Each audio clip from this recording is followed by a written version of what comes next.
Hello everybody and welcome to the We Only Do One Take podcast.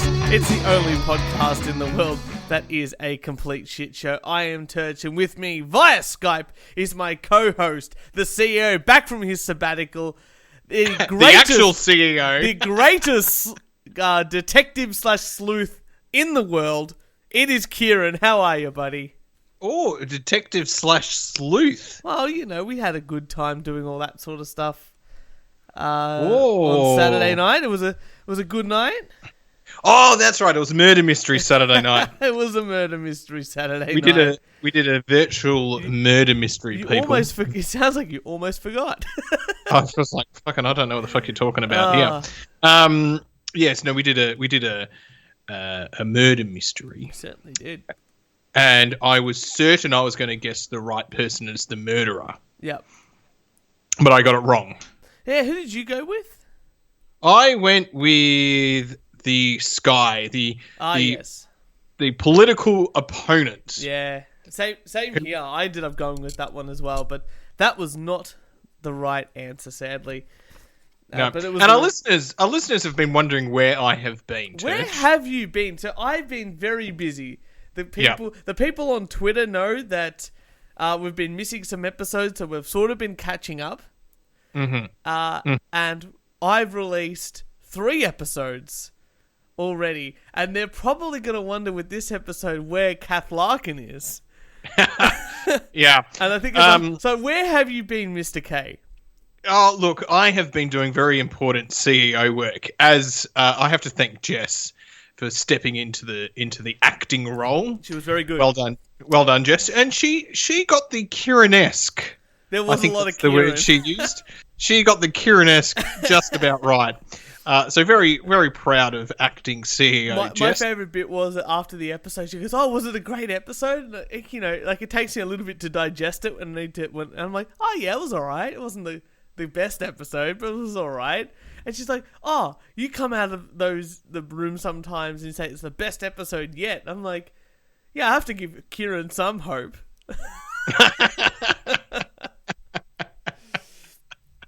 No, but I thought she did a very good job acting CEO. So I thought she did a very good job, and the theme just came across that how much she wants her wedding to be podcast.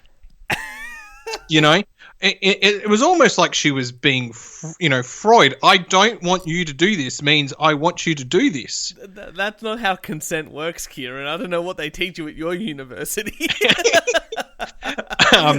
Or the other thing was, my God, she's really anxious about me. Yeah. Second one, Xylophone. Next question. And Damien did a great acting great. CEO job. But I've only listened to 10 minutes of that episode. But he has this really good line in there at the very beginning, and I totally forgot what it was. But it was also very Kieran-esque.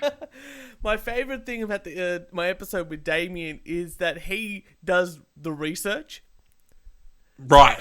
So I said to him, bring in a rant and bring in an article if you've got one. But if not, we're going to review.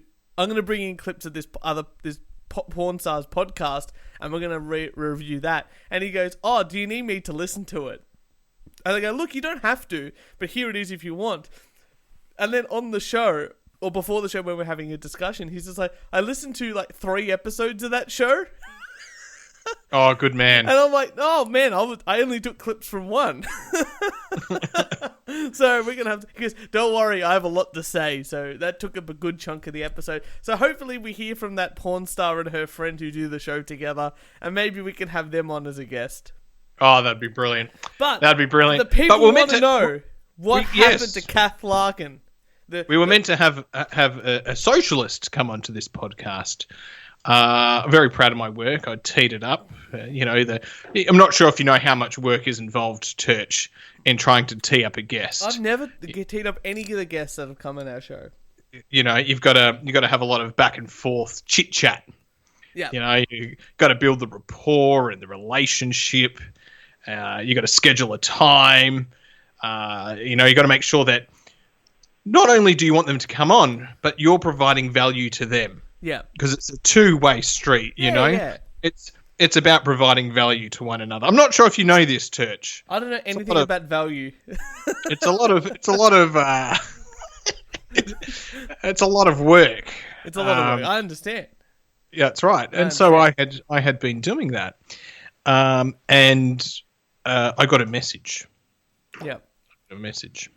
So how did you because you initially said to us that she was coming on. How did you persuade her in the first instance that this is a good idea for both parties? Well, in the first instance, I said, I said, hey, Kath, blah, blah, blah, blah, blah, run this podcast. I know you're very out there, would love to learn more about socialism. By the way, if you want to know how you're going to be treated, listen to episode 86, which is Diaper Time with Tyler from the Adult Baby Diaper League. We've had nothing but positive feedback from people from our interview style. Yeah. Very fair. Yeah. Right? Absolutely. And there was a response there saying, sure, I'll check your stuff out. About 3 weeks goes by. Ish. Yeah. I follow up. Hey, just wondering, you're now running for Lord Mayor of Melbourne, or Lord Mayor, or whatever it's called. Yep. I also said, enjoyed watching you talk to the individuals from the housing flats while they were in lockdown. Oh, you've done some additional research. So I actually watched, I thought, I can't just invite you on. I need to know some more, some more things. You're doing research, the stuff that I usually do for shows. I'm not sure if you know this. Like I said, there's a bit of back and forth here. Back and forth. Yeah. Anyway, we got a call. Looking forward to it. Mm. Yep. Date locked in. Fantastic. And I even said, see if you can find a funny article. Come in. We'll make sure it's fun. It's lighthearted. Anyway, I got a response back a few days before we were meant to record this. Yeah. So I checked out your show a bit more. I knew it was inane. I think you meant insane. I don't know. But it's really just trash. Not even in an endearing way. It's also totally right-wing. You have to be pretty tone-deaf to be praising cops in the midst of Black Lives Matter movement. And with 2 ratings, it looks like you've got a pretty small audience, so I'm not going to waste my time on that. Can we go through it? Can we review her review of us? Sure. So, can you read the first sentence again? And I haven't responded yet. Yeah. I'm trying to think of something witty but nice, but anyway. Well, because she calls us, she says inane, but let's just say she meant insane. Mm-hmm. But what else did she say after that? I knew it was inane, but it's really just trash. Yeah, not even in an endearing way. Okay, I think that's a lie. I think we are endearing in many a way. We have funny stories sometimes. We have sometimes fun guests. And sometimes we have some funny news. And when we even have competitions.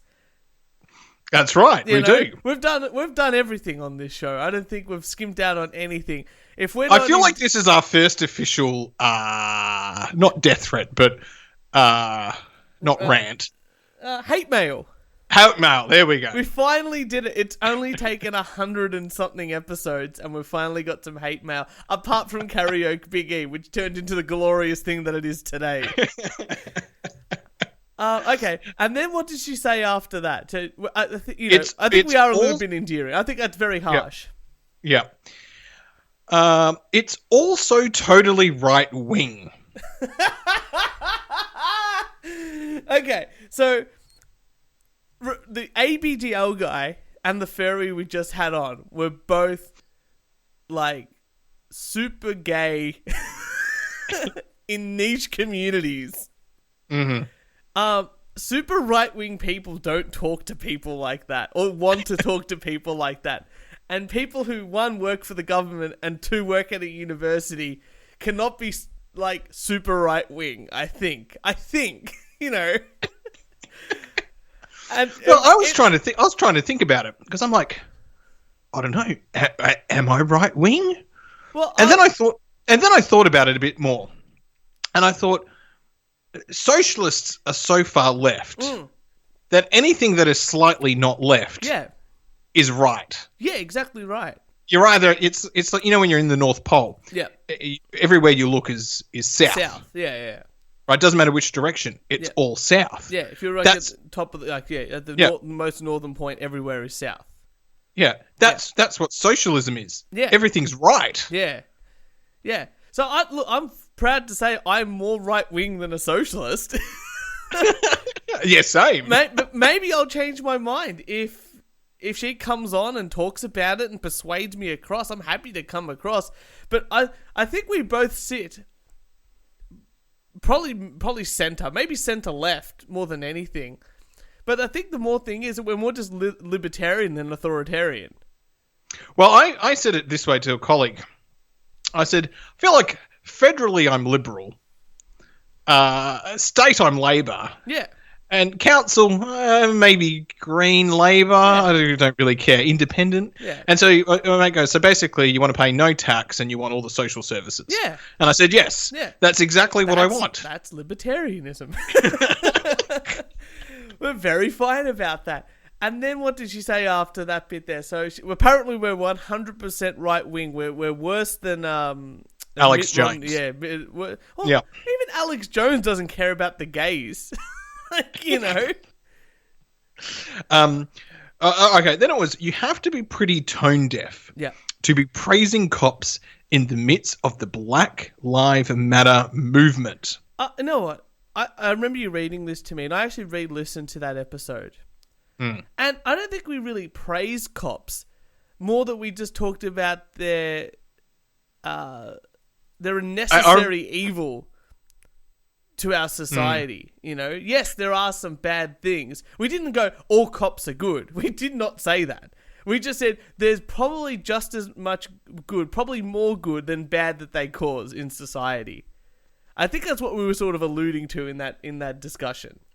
Yeah, pretty much that. And I think along the lines, we sort of said something along the lines of the cop that killed George Floyd definitely deserves to go to jail. I think that was one of the first things we talked about. We were just like, that's right. Yes, if the court just deems it as murder or second degree murder, whatever they've ended up classifying it, with all the evidence provided, they deserve jail time if that's what the court, we're like, the justice system will take care of handing out the decision of if it's a murder or whatever, the sentence, That's and right. then on top of that, I think the rest of the episode was just me shitting on the whole, they can't get their story straight about what what a timeline of events are. Yeah, pretty much. And then, so that was a lot of the story. And then there was also, I got frustrated because they kept talking about things that were happening in America, but then trying to say that the same thing happens in Australia, which was like, hang on a second. I don't really care about what's happening in America because I live in Australia. Yeah. So I want to know it in an Australian context. And they didn't talk about that at all. And really. then part of their policy is to defund the police, which I just totally don't get. No, well, I morally disagree with defunding the police. Because the police provide a valuable service to society. Like I said, it's a necessary evil. That's a saying. It's a security service that uphold the law that the people and the government have set.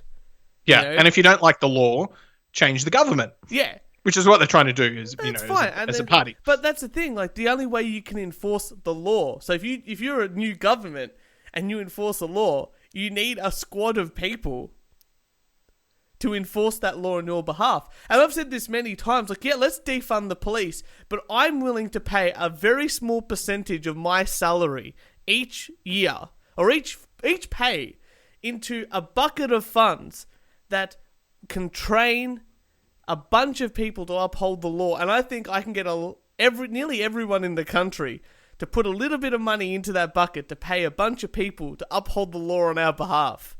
Mm-hmm. Whether we call them police or not. I think the thing's there. I think the idea is definitely there. But in the same sense, if they are the police, maybe reformation or a different way of running the show or a more clarity on how they run the show might be beneficial for the rest of society. Because it sounds like just the bad things. And then I just get sick of things like they're saying the cops do all these bad things. There's never just a cause. It's multiple things lead up, or multiple causes that lead to a problem, which have to be addressed. And no one can take it that step further and tell me, all right, well, this is what's wrong with the policy. This is what I would change with the policy. This is how I would recruit. This is how I would change the training program. Well, I think the big thing is with all that sort of stuff, they look at things at such a high level, and they go, "Yeah, the issue is that we recruit the wrong people." I was like, "Okay, so do you know how they recruit police? Like every single step. There's like a bunch of steps." Mm-hmm. I had a friend join the AFP, and it took him 2 to 3 years. They wanted him not only to have a degree in something, but experience outside, high level of fitness, and he had to do all these things just to be eligible to be a federal police officer. And I'm sure, maybe not a higher standard, but just as pretty high standard for state police officers. But I would say there was definitely, they're not going to let an 18-year-old that didn't pass their VCE with no formal education or anything like that, or background experience with customer service and no fitness requirement into the police. I guarantee that's not happening. There's definitely some sort of regulation just to be eligible. And then I'm sure there's a whole bunch of tests to move on to the next stage. I don't think it's like, in The Simpsons. Here's your gun, Marge. Climb over the wall and, sorry, I missed that. I was trying to do this magic eye thing, So anyway, that's my view. So we got told, so we have to be pretty tone deaf. And with 2 ratings, it looks like you've got a pretty small audience, so I'm not going to waste my time on that. Well, that just means that all the people listening need to go on either Facebook or iTunes or SoundCloud or Spotify and give us a rating. That's all I can say. Yes, give us a rating, people. I didn't even know we had 2 ratings. Yeah, I don't know where the 2 ratings came from. We just sort of get these out and let all the people that our regulars, our loyal fans. I was just going to say, our stats grew by 200%. I know, we're doing great. Really, we like to have fun around here. Jesus, look, we're always happy to talk to people. We may have beliefs, but you know what? If you're coming onto a show and you've got strong beliefs and you know how to argue them, or if you even know just how to talk about them in a way, we're probably going to be mildly persuaded, because that's what we're here to do. We're here to, Joe Rogan was very left-wing and he's become more right as time has gone on. Hey, no, I was looking forward to it, because I was looking forward to hearing another perspective, another point of view, having some disagreements, having a laugh, and then, ordering another $15 milkshake. Yeah, exactly right. I don't know how she's running for Lord Mayor at the moment. I don't know how she's going to be able to sit in a room with a bunch of people basically doing what we've requested, talking about issues with different points of view in the same room, without her getting very angry if this is her response to it. I just don't know how she's going to win. Yeah, well, I just don't know. Because businesses get to vote as well, and I think businesses in the city council get double votes or something. Oh, really? I didn't know that. She's wanting to change the rules and make sure that the workers there or something vote or something like that. But I just don't know how she's going to win. So I want to know what the objective is, because I just can't. Oh, and then there was another thing I disagreed with. There was a post where she said the Lord Mayor gets paid about $200,000 a year. Yeah. And she wants to bring that down to a working wage. And part of me goes, the reason that the Prime Minister gets $500,000 and MPs get $200,000 and the Lord Mayor gets $200,000 is because they have to cop. A, they're on all the time, and B, they have to cop a shit ton of abuse. It's like when people say CEOs make too much money. Like, people are complaining that Jeff Bezos currently is making too much money, but I'm like, Jeff created Amazon. I'm like, he has 1 out of 2 packages is delivered from Amazon at in the world, and he is the owner of that. He's got millions of people with billions of dollars worth of product moving around the world every single second. His decision not only affects the company, but how other companies like postal service companies and transport companies and electronics, every other company reacts with online shopping. Yeah. Do you know how much influence that has? Because he was the one that set up this foundation, this basis of doing business in right now, one of the best ways possible. Yeah. I think he probably deserves all the money that he earns. Well, he created it. It's not like it's it's like in the Victorian Public Service. What is it? The directors, or no, the secretaries of each department are on about, I think it's about $500,000. Yeah, between like 3 and 5, depending on how big your actor is. Yeah. But at the end of the day, the MPs are actually paid less, members of Parliament. But it's the members of Parliament's head that's on the line, not the department secretary. Well, yeah, but But I can tell you this much: the department secretary is brought in by their government friends, right? So if Labor gets in, then Labor will put in. They rename all these departments so they can get rid of.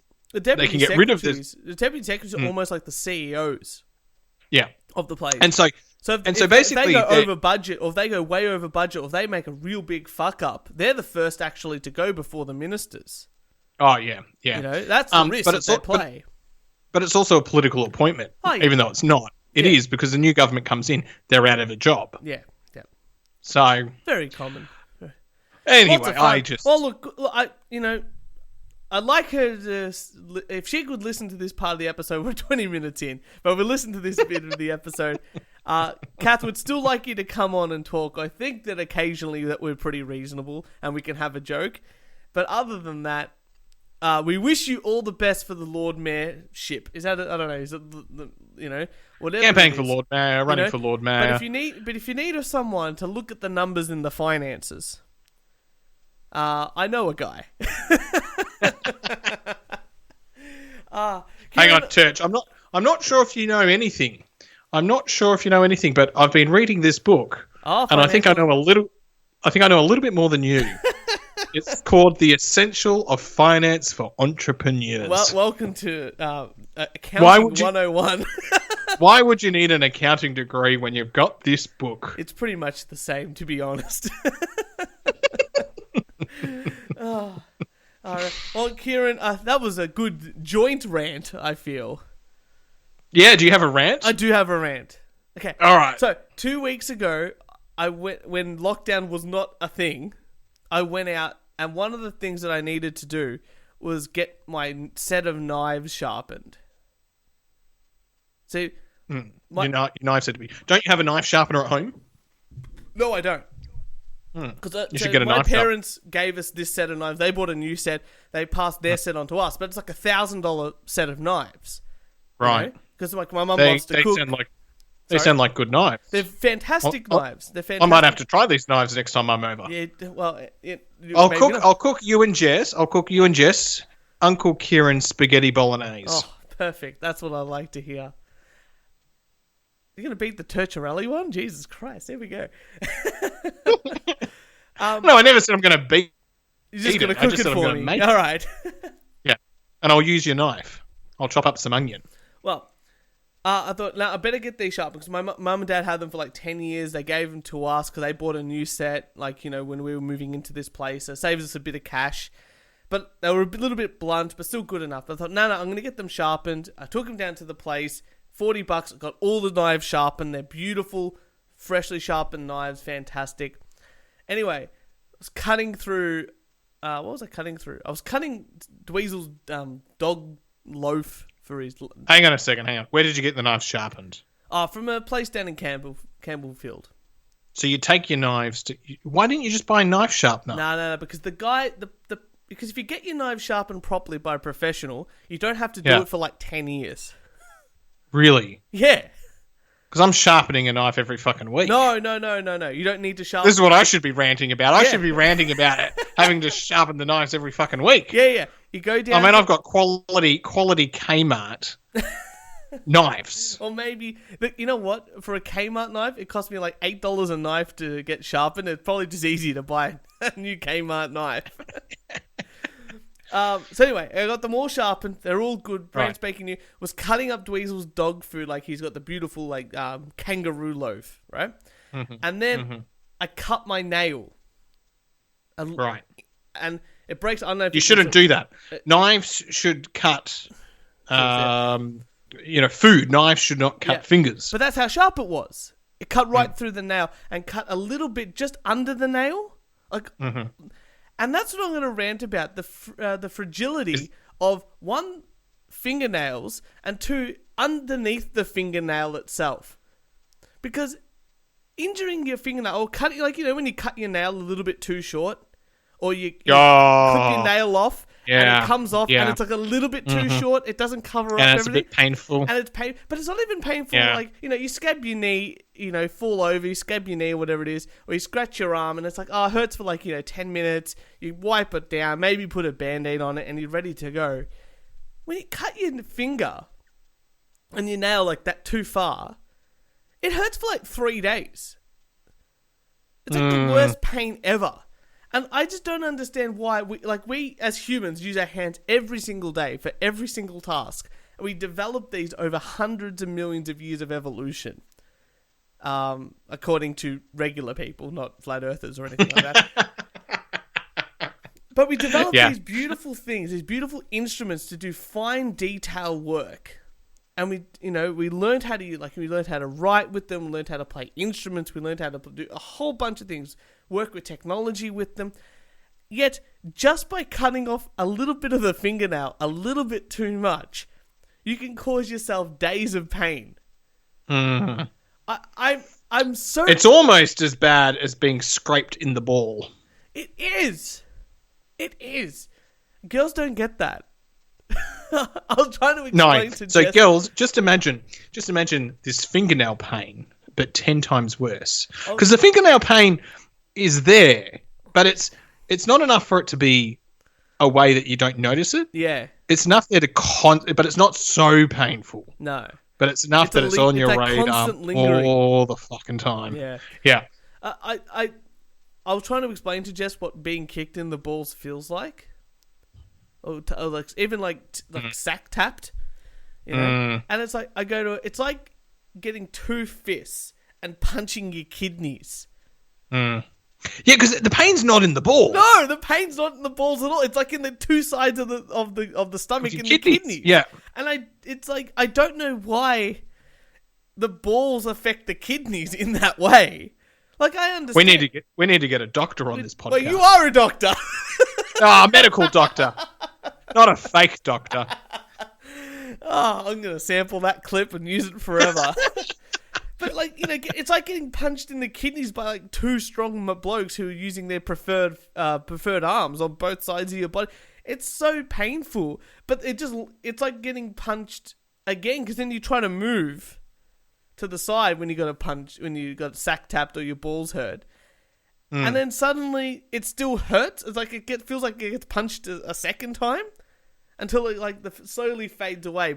But you nearly feel like you're throwing up. Oh, it's terrible. Yeah. So anyway, you've got this fingernail pain.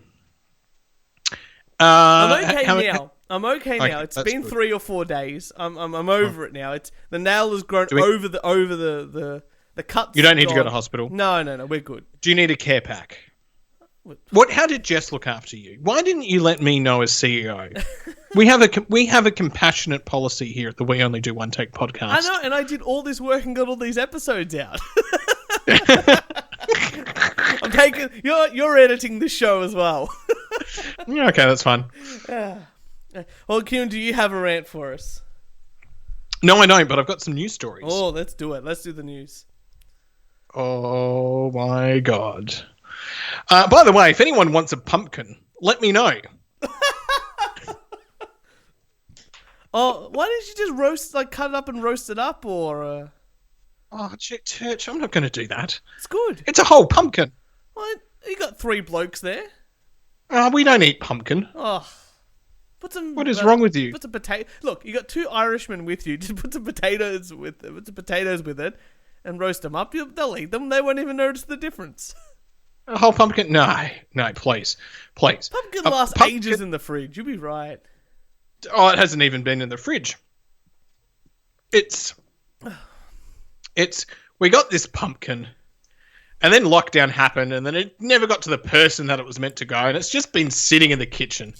And I've had enough of it. You could just roast it up, cut off the skin, put it in the oven, an hour, oil, no, rosemary. No, too much work. I've done pumpkin soup before. Do pumpkin soup. No, I like the peanut pumpkin or whatever they are. They're much better for the soup. We should really do a cooking show. We should really do a cooking show. We should really do a cooking show. Yeah. Look, when lockdown's finished, I'll make you Uncle Kieran's spaghetti bolognese. You know what? That can be our cook-off. Remember Jess wanted to do like a cake baking cook-off? Right. You can come over. We can use the knives this now. I'll make a bolognese. You make a bolognese. And then we can get either Jess, and we'll have like our friends over as well, and they can all try the bolognese and tell us which one is best. All right, but we either have to make it on the same day, or the day before, because I'm not letting you have your bolognese sit for 24 hours, absorbing that extra flavour. No. You come over, and we make it at the same time. Okay, good. That way, everything's there. You bring all the ingredients. I buy my ingredients. We make it. We put it in the pots. We're ready to go. It's like a chili cook-off. Yeah, like a chili cook-off, but a bolognese cook-off. Oh, right. I'll get a third party in. I'll get my mum to make some as well, and we'll be like a third. But party. It has to be the people have to be blind tested. It has to be blind tested. Well, I'll get them all drunk, and we'll go for it. Yeah, and blindfolded. Oh, okay. I went a different blind. No, because... Oh, no, they can be drunk. That's fine. Because I know that your mum's is probably going to visually look good. Yeah. And mine's probably not going to be... Mine's going to be a B+, not an A++. Yeah.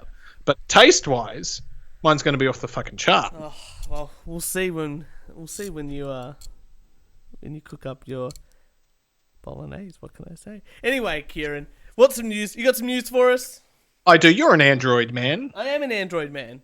Why do you like Android? Why are you not an iPhone man? The customizability I needed back in the day, for certain things, especially with music stuff, was a lot better on the Android, and it ended up being a lot cheaper with a lot of plans.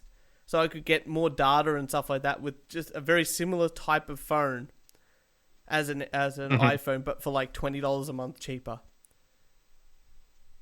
Okay, right. That was a very sensible answer. Yeah, I tuned out. Yeah. I'm not going to lie. You bored me and all the other listeners to death. iPhone is the way to go. Mm-hmm. iPhone X found still working 6 days after sailor dropped it in the sea. Amazing. Can your Android do that? Oh, probably not my one. But, you know, I'm not around the sea very often, especially in these. I'm not just casually dropping my iPhone in the Android in the sea. Well, this is good because I've got an iPhone. Yeah. 10. You know what? Your phone, you would drop it in the sea. No, I would fucking drop it in the toilet. Yeah. That's my biggest and fear. It would stop working. Knowing your luck. I know it's waterproof, so I take it into the shower. Oh yeah. And I put it on a YouTube, like YouTube, and just put it on the shelf thing. Bit of a sneak and then wank as well. It's good. Yeah, 20 minutes go by, and you're like, "Fuck, better get out of the shower." See, that's how you can listen to the We Only Do One Take podcast as well. In the shower. A sailor who dropped his iPhone into the ocean found it still working 6 days later. Ben, who dropped his 1,000-pound iPhone when working as a deckhand on a museum ship called the Regal Lady. The smartphone sank 50 feet, approximately 15 metres, to the bottom of the harbour. That's not as deep as I thought. Yeah, well, he was at the harbour. The ocean's a bit of a, you know. Well, you said the sea, not the ocean. C, you know. They always have those clickbaity things. He asked a friend to dive into the harbour in an attempt to receive the device. Eventually, or his friend couldn't get it, but eventually the better course of action was to wait until low tide nearly a week later. He quickly found his iPhone X, caked in mud, but the smartphone was surprisingly still operational. There you go, people. It's amazing. We've solved it. iPhones are better than Androids. If you work near the sea. If that's the primary purpose, if you're buying a phone because you might drop it in the sea, I think you've got other issues than the usability of a telephone. But you never know. You never know. Kieran, you know what I really like? What do you really like, Turch? I like classical music. Do you know that? Beethoven Symphony Number 3. Yeah, all that sort of stuff. You know, I don't know the names, but I like listening to classical music. I played classical music a lot as a kid when I was playing classical guitar, and I learnt a fair bit about it. I love Bach is my boy. But one thing that happened in 2013, 2014, one of the things that they did to help people go into auditions, they found that a lot of just white guys were playing in orchestras. Mm-hmm. And they're like, no, we need to make this more fair. And what they thought was, the thinking was that if a man is on a panel with other men and sees another guy that looks exactly like him, another white guy, they're probably going to choose that person, that person's, musical ability over someone like a woman or a black person or a person of a different race, simply because they look like them, rather than their actual ability. Mm-hmm. So they said, we're going to be really progressive about this, and we're going to move to a blind audition. Right. Like, when was this? Back in 2014. Okay. And I'm like, yeah, that sounds good to me, because at the end of the day, if you're going to get hired to play music, and it's about music. It's about music, and if at the end of the day, as long as you've got you've got the qualifications, which is something that they're required, obviously, and then you can play super well and better than the other guy, even though you might have less experience or whatever it is. Hell, you should get the job. Pretty simple. Black, white, gay, Asian, who cares? And that's what they did. Now, what happened was, this is a new article that came out recently. And it says, to make orchestras more diverse, end blind auditions. And I'm like, hang on a second. Weren't we all progressive and moving towards a better world by doing blind auditions? It made sense to me. So, well, hiring in groups is the best way to get diversity. Yeah. Hiring one-on-one is not a good way. But if you hire in groups, you're likely to get more diversity. So I don't know about the music thing, though. Well, here you go. Being blind? During the tumultuous summer of 1969, two black musicians accused the New York Philharmonic of discrimination. The Chalice and Bassist said they were rejected for positions because they were black. Obviously, it's got a bit overruled later on by the Human Rights Commission. And then eventually, in the that Philharmonic, their blind auditions became a part of the, it became transformative there, and that was in the 1970s. Only 6% of the orchestra had women in the orchestra, and today, on the other hand, make up a third of the Boston Symphony Orchestra and half of the New York Philharmonic are women. And so blind auditions, yes, absolutely changed the way of American orchestras. So very good. So I'm like, yeah, obviously it works. Like, a violin player, man or woman, it doesn't matter. As long as they're the best person for the job, they get the job, it sounds like. But then this article saying, it's not enough. American orchestras remain among the nation's least racially diverse institutions, especially in regards to black and Latino artists. In 2014, a study of only 1.8% of the players in the top ensembles were black, and just 2.5% were Latino. So I'm like, okay. Could it be though? Could it be the opportunity that these individuals have? Because we know that there's systemic racism, yada yada yada, in America.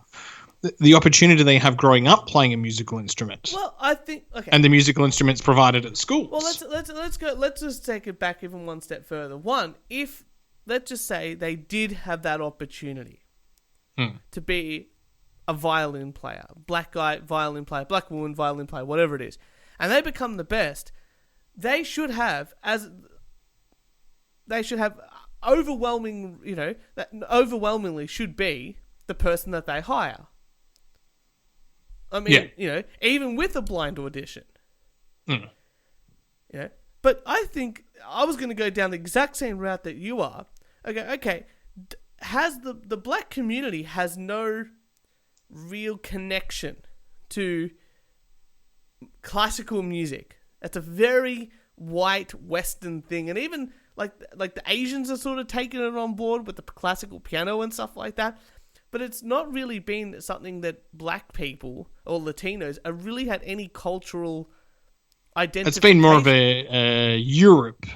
Very European music. Yeah. Very, And look, jazz is, I would say predominantly has, for the percentage of black people in America, has an overwhelming dominance in that sort of thing. And blues music as well. And that makes sense because that type of music was developed out of Africa and the Middle East and then moved over here with the bluesy type of influences, and predominantly, like hip hop and R&B nowadays, and rap music, predominantly black musicians, because they've got that historical aspect to it. So could it just be that the fact that it's not in non-white people's history, classical music doesn't really exist in that regard compared to other styles of music, that's stopping people from having these orchestras being racially diverse? Potentially. That sounds like a research question, too. Sounds like a research question. You should do a PhD. Who's going to account for that? But it just seems like really like this article, they're talking about it and this and that. And the more you read on about it, it's just like, you haven't even done that research. You haven't even said, yes, they're just saying black people are not getting in because they can't pass the blind audition. It's like, well, okay, if you can't pass the blind audition, then you don't deserve the job. And seeing a person's race shouldn't automatically give you the role. Like, that's almost pushing a quota amount.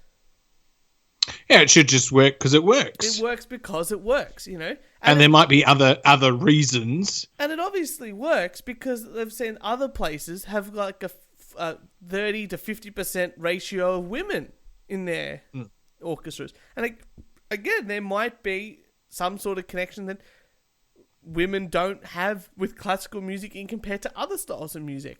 And the push on, and again, you've said something as well, that, classical music had this elitism about it as well, where sort of well-off people sort of talk about it more than anything else.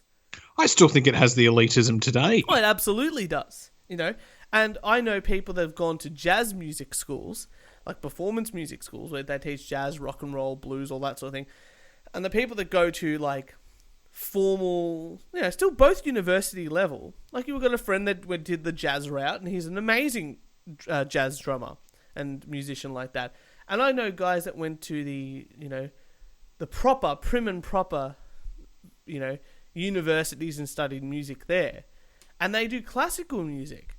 But a lot of people don't want to do that. And it's that duality of it, of how music is taught. If you had to pick one though, where's the money?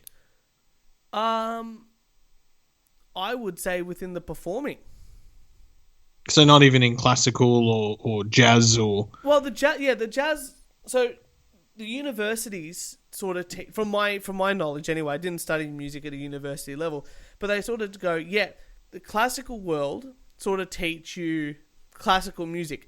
Probably up to like 1850, 900, 9:20 maybe with some modern classical music, and then it sort of stops.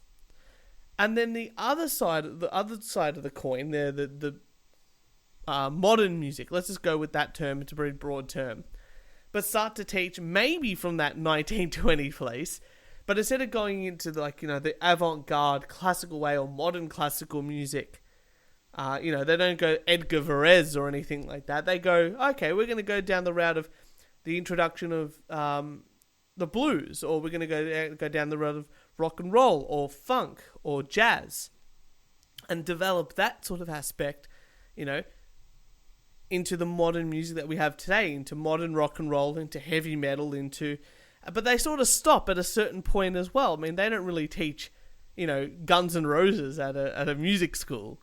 They don't teach Iron Maiden in a music school. Usually they stop at I Am the Walrus or Strawberry Fields Forever with the Beatles. And I think I've said that before on this show. They sort of stop it there. Music history sort of stops at the Beatles. And then that's about it. And I think that the type of person who wants to go to one school over another is obviously instrument dependent as well. I mean, there's a lot more guitarists and bassists and drummers out there who have really no use to be playing in an orchestra. I mean, even saxophone isn't an orchestral instrument. I don't know if you knew that. I did not.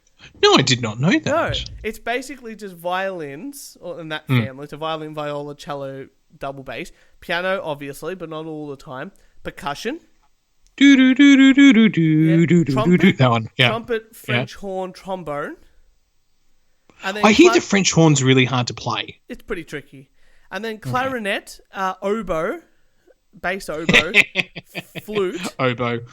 And bass clarinet. And that's about it. Like, the orchestra doesn't have any saxophone. Saxophone's not an orchestral instrument. What about contemporary orchestra? They could probably do it, but it's still not as common. It's still very rare because it's never been considered. It's always been associated with jazz music.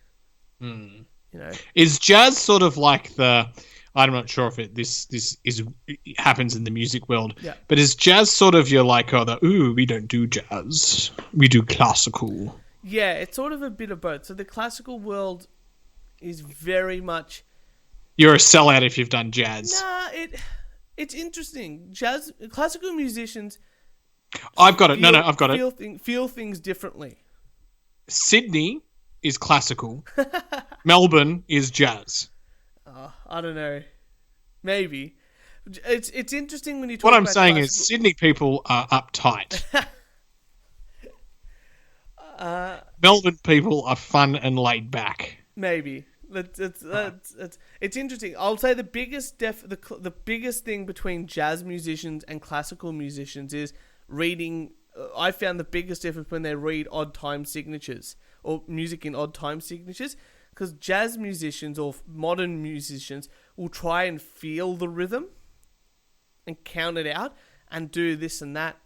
Like, when you listen to pop music, or like you're clapping along and you go 1, 2, 3, 4, and you sort of feel that internal groove inside your body.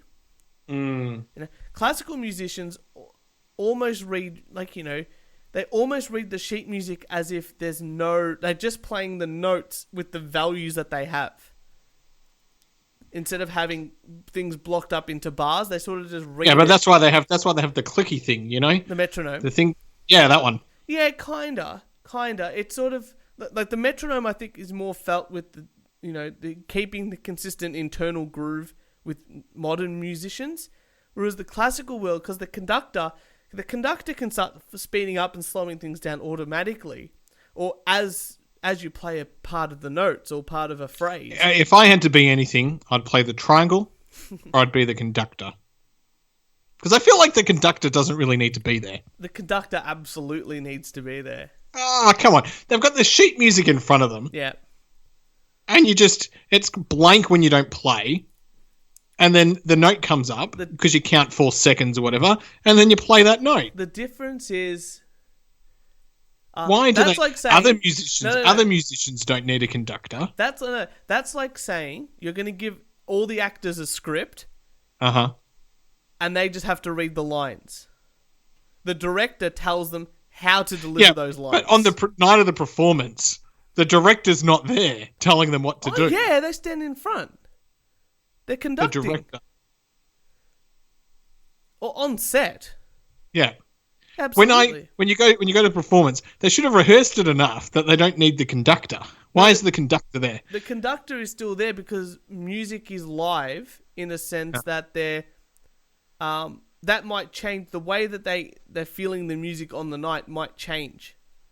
And it's following the direction of what's needed for the crowd that they're playing towards.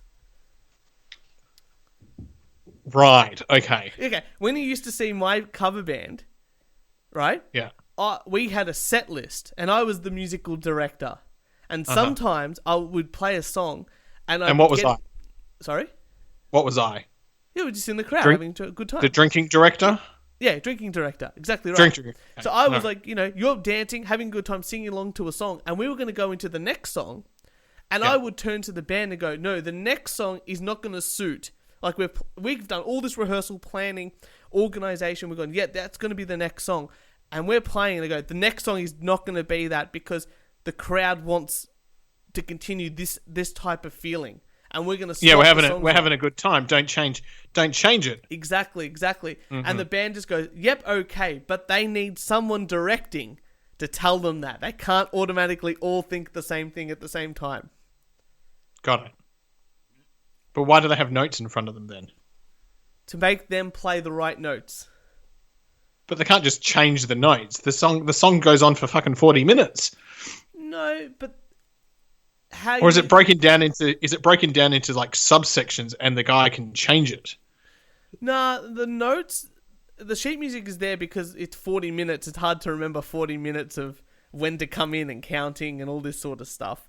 But also, it's the understanding, like they might write themselves notes on top of the music, go, the director likes, two directors might come in, one might come and go, play this bit voraciously, and I want to hear, like, on the violins, I want to hear the really scratchy sort of sound, and they'll put some notes there over this phrase, talk with the other ones, and then a new director comes in and goes, no, what we're going to do is here, I want to make this sweet, and then over time, become harsh and scratchy instead of instantly. And that subtle difference makes a huge difference to that aspect of the music that's being heard. Well, thank you for listening to the We Only Do One Take podcast music edition. Turch. Yes, thank you for that history lesson. I can talk about this sort of stuff all the time. I know. I feel like we've lost all our listeners. Probably. If you're still with us, great, because do I have a story for you? Turch, you like drive-thrus, don't you? They're very convenient. Mm-hmm. Would you like a side of glitter with that burger? Thanks to COVID-19, Houston which is home to Texas' first drive-through strip club. Oh. If you're a fan of exotic dances and eating in your car, then Vivid Gentlemen's Club is probably your kind of pandemic paradise. The struggling Houston-based strip club now has drive-through. What if you could do drive-through sex dolls? Anyway. Yep, it's Burger King, only there's dancing involved. Black metal barcades separate the dancers from the cars, and dollar bills litter the asphalt between the white siding of the tent walls. The purplish blue light casts a familiar to club goers ambience over the scene, but obvious reminders of the pandemic remain. Some of the performers are in face masks. This might seem like a gimmick, but it's serious business. Ever since Governor Abbott issued an executive order directing all bars and restaurants to shut down way back in March, hundreds of thousands of bartenders, servers and entertainers have been out of work. But, nevertheless, they have created a drive-through strip club. So they're serving food. What type of food are they serving? Burgers. So you're going to have a designated driver. Yeah. So you drive through. You wind up. So how long is this drive-through? Look, I don't think very long. Because I think of a drive-through at McDonald's. And it's not like the longest, you'd probably have to keep moving. You couldn't just sit your car there. Think of like a big parking lot and they've just got lots of like those marquees. Oh, nice. And you sort of go through like a circuit. Oh, okay. And you drive past like Shaniqua in the first marquee. I can dig that. That sounds. I don't want you to organise a drive-through strip show for my Bucks party. You've got it. If that's what you want, you've got it, my man. I actually want to, that can be the end of the night, but I don't want anyone to have to drive. All right, we'll just get a conveyor belt. For us or for them? New. I'm not going to the airport. Jess, if you're listening, Turch is in safe hands. Ah, good. You have nothing to worry about, Jess. Nothing to worry about. Well, Kieran, do you know who I do feel sorry for? Lots of people. Robert De Niro. Robert De Niro. Yeah. What is he? Oh, he's such a sad man. He's really struggling. He's really struggling with this coronavirus. And apparently, his lawyer has come out. And his lawyer has said Robert De Niro will be lucky if he makes $7.5 million this year. Oh, no! I feel so sad for Robert De Niro. Why is his lawyer saying that? Oh, I don't know. Apparently, he's had to have his credit card limited from 50,000 down from 50,000 American down from $100,000 American per month. He's Robert fucking De Niro. He should have a shit ton of money. Well, yeah, that's what I'm not. You'd think after the Casino and Goodfellas and The Irishman he just did, and he was in Godfather as well, Raging Bull, and Meet the Fockers. You'd think that like the royalties alone from all these streaming services that everyone's watching more of. It's not like he was going to release another film, was he? Look, if you were averaging $7.5 million a year, Yeah. would you be spending like $6 million just because you can? I don't think I would. I think that there would be a stage in my own spending that I'd go, that's because at the end, like, what do you buy? You buy yourself a house, okay? Maybe a second house, maybe a couple of investment properties, but you're probably making money off those now because you're going to pay them all off. There's no point in having debt on them. So suddenly you're making money, but you can't just keep buying more and more property. And what else do you buy? A car a year? Okay. How many, even if you buy a Ferrari a year, it's $1 million. Yeah. You know what I mean? Like thinking about it, yeah, I'm happy that he's earned it from his acting, right? But in the same sense, like, I think you would get to a stage where you'd go, oh, I'm probably struggling to spend $7 million, like, even $100,000 a month. Like, I think about my expenses, and I'm like, oh yeah, your first month will be a blowout, right? I'm gonna buy a couple of bottles of top shelf booze. I'm gonna buy myself a new laptop, maybe a new guitar. But how many more guitars do I need? But my book says you can depreciate them every month. Yeah. I believe that's called accrual accounting. Yeah, there we go. But you can't depreciate it if it's not an asset that you're making money off. So if you buy a new laptop, just for the sake of you want a new laptop, you can't depreciate it. Why not? Well, it's got to be a business expense. If it's a personal What expense, if it is a business expense? Well, then you can depreciate it. Okay. But if you just Kieran, you want to buy a new car, but your new car, all you do is travel around, and go visit, just like, you buy a Ferrari, unless you're driving your Ferrari for business, but you can't claim commuting to work. It's got to be for your business. Right. You can't claim your car. You can't depreciate it and claim a loss on your car. But it's got to be for business. I see. Okay. And I can't imagine even his lawyers or accountants are going, De Niro, mate, I know that you bought a new Ferrari, but it's not you don't need it to act. Acting lessons he could claim. That's fine. Clothing maybe for a role, or But you can't claim any investment that he does in a movie. Right, so we're sorry for Robert De Niro for not making $7.5 million. But imagine though coming out and saying that, like everyone's losing their jobs and can't pay rent. Not a good time. No, not a good time. Not at all. Like he say I couldn't even retire because he can't retire because of his. Why is his lawyer saying this? I guess maybe it's like his law firm that has a finance attached to it and this and that. Right. Yeah. Oh, he did have to close 2 businesses, 2 restaurants that he owns in this COVID time.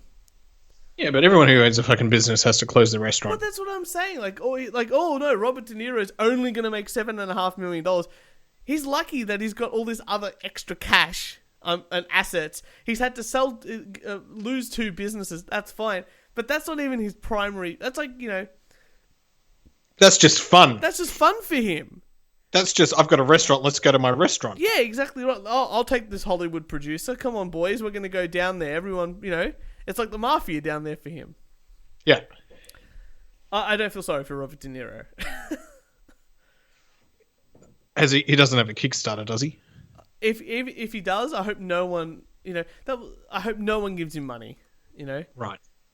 He doesn't like Trump.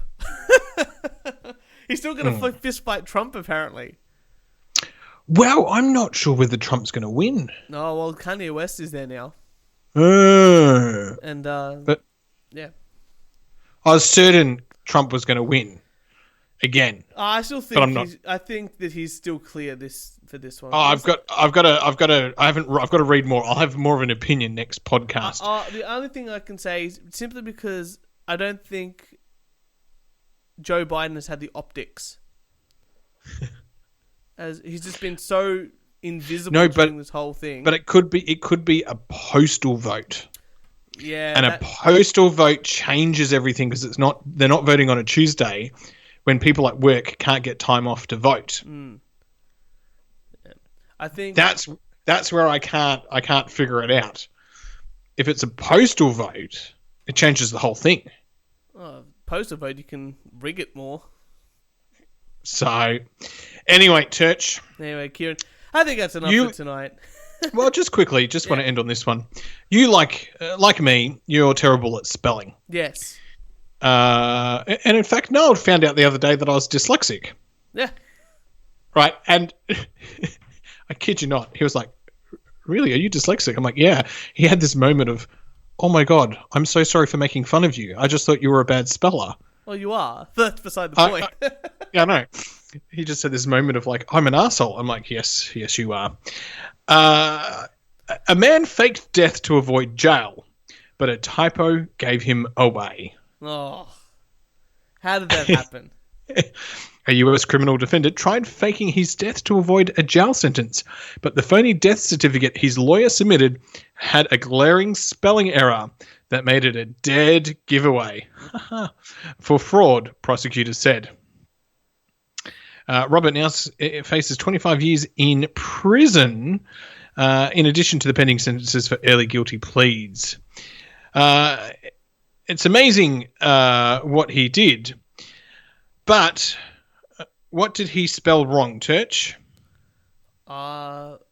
He wrote name, but he wrote gnome or name with M-A-N-E, like Maine. No. Manner of death, suicide. Cause of death, suffocation. How do you spell suffocation, Turch? I don't know. S-O... I don't know. I can't. You're wrong. It's S-U... Yeah, I know. S-U... Anyway, you spelled suffocation wrong. C-A... I don't know. I can't do spelling in my head. I was watching that documentary about those kids that like do the spelling bees. Yeah. And they can just spell things in their head. I can't do that. I need to see it written down. Mm. Yeah, I can't do that either. Yeah. I need to see spell check. Yeah. Well, I'm out of articles. F5. Oh, I've got a very, very, very quick one. Over the course of 1 year, a guy managed to film 7 episodes of a soap opera at IKEA without getting caught. As someone who's worked in marketing for some time, whenever I see an ad for something, I tend to open it and say, one of my all favorite. So, back in 2009, Dave and Paul came up with the concept for a spoof soap opera, but this was no ordinary melodrama parody. They decided to shoot it entirely at IKEA, and they didn't tell IKEA, and IKEA never really noticed until it aired. Now, so they ended up recording 7 episodes of this show. They're all available on YouTube for the web series called Channel 101. And it's currently got 7.9 stars on IMDb. And apparently it's brilliant. And they're all about 5 or 6 minute episodes. What's it called? I'll send you a link. Oh my god, because I want to watch this. It's called IKEA Heights. Yeah. Oh my god. Well done on them. I just thought to myself, how great's that? Like that, and then IKEA apparently were just like, yeah, that's fine. You can absolutely, like, it's funny. We're having a good time with it. IKEA Heights. Yeah. Done. Episode 1. Yeah, this is Channel 101. It's so good. I haven't watched it yet, but it's on my agenda to watch while I'm working tomorrow. There's a couple of episodes there. Oh, Kieran, I think I'm all out articles as well. I'm done. I'm done for the night. Yeah, I'm done too. Excellent. And for all your wanking needs, make sure you follow us on SoundCloud, iTunes, Spotify, Instagram, Twitter, and Facebook. And if you'd like to send us some hate mail, a death threat, or a rant, or give us a review. We want to get more reviews. Have your friends review us, even though they haven't listened to us, and just give us 5 stars, but shit all over us in the review. Sounds great. That sounds good. And give us a review and on Facebook, Instagram, Twitter, Spotify, SoundCloud, iTunes, all that sort of fun stuff. And if you'd like to send us some hate mail, death threat, or a rant, record it on your phone and email us at weonlydowonetechpodcast@gmail.com. Kieran, thank you so much for another exciting episode and for editing this show. You're welcome. Can you send it to me? Thank you. Absolutely. And we will see you next Thursday.